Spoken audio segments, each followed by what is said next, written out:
Yo guys, welcome back to another video. I know this little angle and setup is kind of scuffed. I'm still figuring out what exactly I'm gonna do for content creation in the new crib, how I'm gonna move forward, because I don't have a lot of room. But anyways, regardless, it's later at night, and I got home from work not too long ago, but before I went to work, I actually read all of Absolute Wonder Woman. I got caught up with that, and then last night I read the new issue of Absolute Superman. And then a few nights prior, I was able to read and get caught up with Absolute Batman. All three series are 3 issues deep now, with the newest being Absolute Superman, issue 3 having come out yesterday as I'm recording this. Today is Thursday the 4th, no, it's Thursday the 2nd. So yeah, new comic book day was yesterday, the 1st, New Year's Day, and we got issue 3 of Absolute Superman. So I kind of wanted to talk about the Absolute universe, the current state of it, what I'm enjoying about each of the series, and kind of rank them and talk about what I like and don't like about each. Or, I mean, there's not much I don't like about any of them. I think they're all great, but mainly, you know, why I like others more than the other, I guess. So anyways, this is going to be kind of like a quicker, rambly sort of video talking about the Absolute universe so far. So of course we only have the 3 series out for Absolute. Martian Manhunter, Flash, and Green Lantern do come out when I think later, sometime in the spring. I'm very excited for the Flash, namely. Not a big Flash guy. In fact, I'm not a big DC guy in general, and so the Absolute universe has kind of been my gateway into DC Comics. I'm definitely more of a Marvel guy. Granted, you know, I've always loved Batman. He's one of my favorite superheroes, right behind Wolverine. You know, up there with Spidey and whatnot, but by and large, I'm not very familiar with the DC universe, so the Absolute universe has been, pun much intended, an absolute treat to get into it and familiarize myself with these characters in sort of an unorthodox way. I'm absolutely loving what they're doing with that. I keep saying absolute. I don't mean it, but the Absolute universe, as well as like the Ultimate Universe over at Marvel. I love what's going on over there, but of course this video isn't about Marvel. Anyway, very excited for the upcoming Absolute titles. I know for sure I'm going to want to pick up the Flash and probably Martian Manhunter 2, just because that's a character I know very, very little about. And then Green Lantern, I'm still iffy on whether or not I'm going to go for it, but since it's part of the greater Absolute universe, I probably will. Anyways, that is neither here nor there. Just kind of wanted to let you guys know how I'm feeling about the Absolute universe in general. I'm very excited for it. So, anyways, let's talk about, let me put these in order. So, coming in at number 3, the one that I'm liking the least, and that's not to say that this is bad whatsoever, because I'm really loving it. There's just things that the other 2 have that this doesn't, that puts it higher for me, I guess, or this one lower rather. Anyway, coming in at number 3 is Absolute Wonder Woman. I have this awesome ratio variant of issue 1 that is fantastic. Anyway, let's talk about Absolute Wonder Woman. So I read all 3 issues earlier today before work. and I was able to let my thoughts stew a little bit. Not a whole lot is going on. It's basically been one big fight sequence between Wonder Woman. She shows up, fights some like demons, and then a bigger demon comes up, and then she talks to the military about evacuating a city. That's basically all that happens over the course of 3 issues, which isn't a lot. And there are flashback sequences that sort of let you know who she is and how her role in this absolute universe twist, like how all of that works. And I think that it's just been really fun. I like her as a character. Of course, like the relationship between her and Steve Trevor, which I wasn't expecting to come up so soon, but here we are. I think, the whole thing about her having... Also, spoiler alert, by the way, for all of these issues, if you haven't read the first 3 issues of any of these series, maybe come back at a later date, because I am going to be discussing spoilers. But I think Wonder Woman, that whole thing where she has like a robot arm or like a prosthetic or whatever, I think is super sick. I'm a sucker for prosthetics. I think they're super cool, especially badass characters. And her with that giant sword, very Guts-esque. If you guys are familiar with Berserk, that's what it reminds me of a lot, and even more so with the prosthetic arm that tickles me pink. I absolutely love that sort of stuff. So it's just been really fun.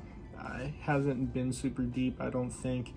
I think the pacing, it's been really fast and action-packed. That's about it. I think it might get into some more stuff soon, but for the most part, I'd say it's a lot of action, but it lacks some substance. I'm liking the characters, like I said, the art. Also, the art, it's good, but I like it the least from the other 2. I think, I'll talk about it here more soon, but the Rafa Sandoval and Nick Dragotta art on Absolute Superman and Absolute Batman, I think outclasses this person, Sherman. Yeah, I don't know the person's first name, but not to say that one art is better than the other or like discount the artistic expertise of this artist. I just personally prefer the art of the other 2 series more. That's another thing. But yeah, it's just been really fun. I think the other 2 just have more to them so far, and that very well could change. Let this series cook. Now, coming in at number 2, this might come as a surprise, and this lets you know what number 1 is too. Absolute Superman. By the way, this cover is fantastic. I missed the original issue 1 cover just because I was on the road, moving and all that. I couldn't, go to the comic book shop on Wednesday and pick it up. But luckily they have these amazing reprints that not color bleed, but what are they, negative space, I guess is what they call it. Yeah, that's fantastic. Anyway, Absolute Superman, let's talk about it. So, I think that Absolute Superman is really good. I am really enjoying, all of these like quirks about his suit in particular. I think is super cool, and this whole thing about his backstory, I think, is the coolest out of all the other ones, or out of the 3. He's had the most cool twist, I suppose, and we're delving into a little bit more of his backstory. This issue 3, it's just a full backstory issue. I'm really enjoying what they're doing here, I just liked a lot. Jason Aaron is an author who I want to read more of his stuff because it always seems like he's working on some pretty sick stuff. Like the type of characters he always seems to write, and those stories that they're in just always seem to be right up my alley.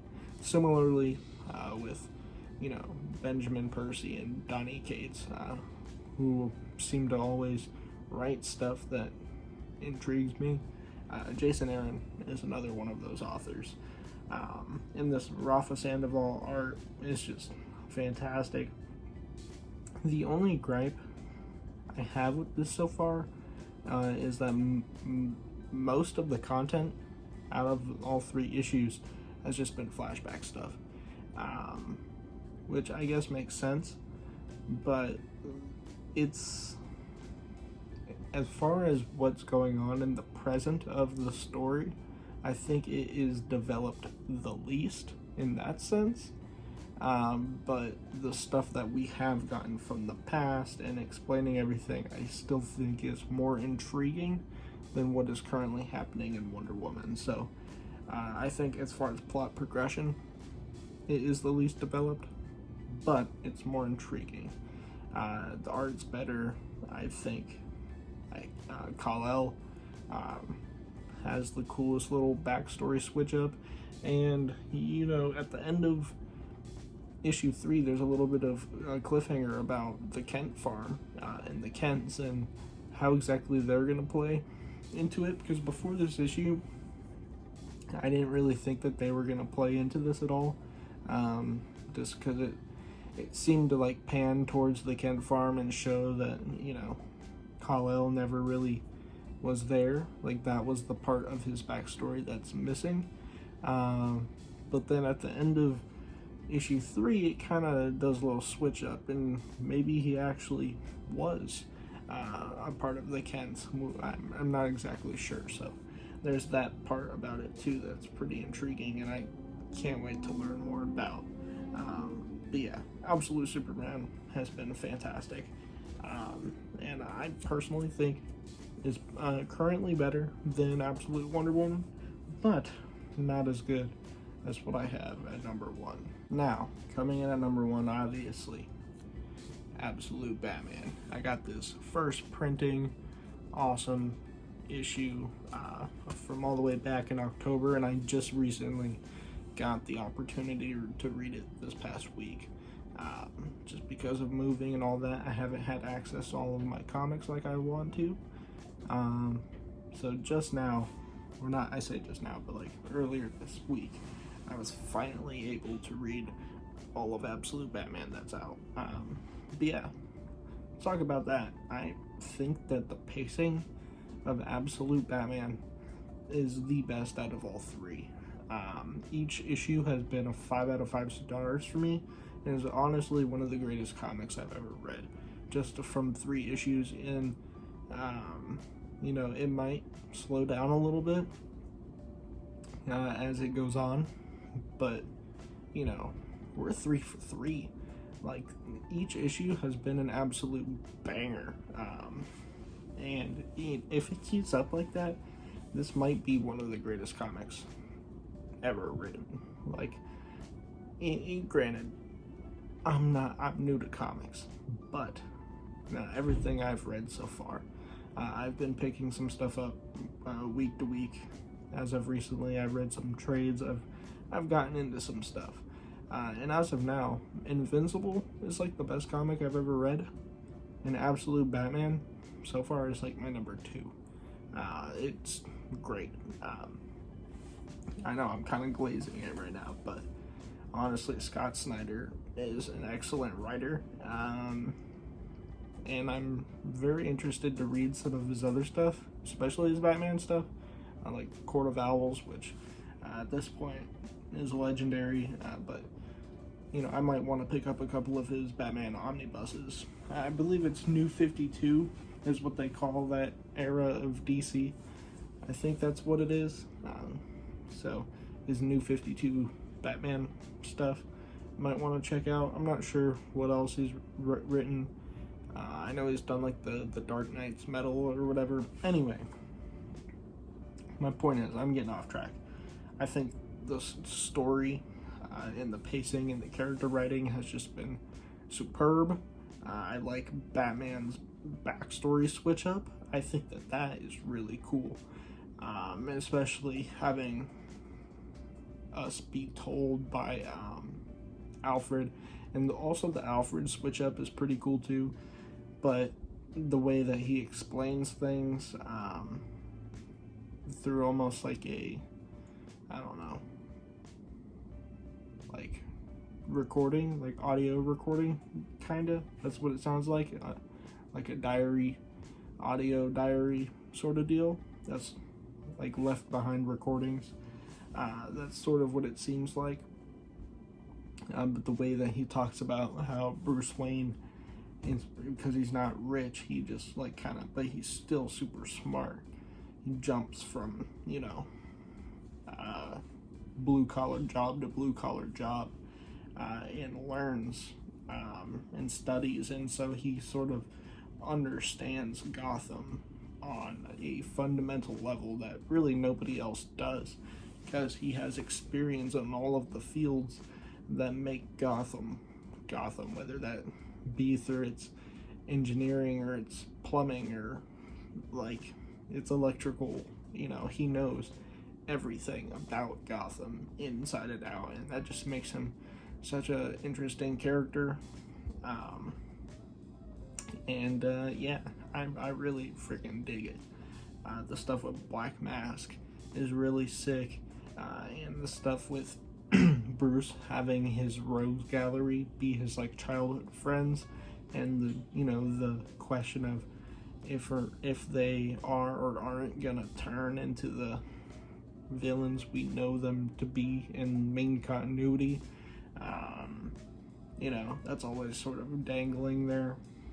I think the main thing though is the character writing and the pacing has just been fantastic. It's been non-stop action, but I say non-stop, it has been full of action, but it's also taken time to slow down and build the world.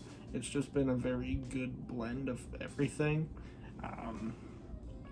where I think Wonder Woman is really fast, and I think Superman is too slow, but Batman is just right. Like, it's taking the time to do a little bit of everything, rather than absolute Superman and Wonder Woman, which I think are going all in on two different things.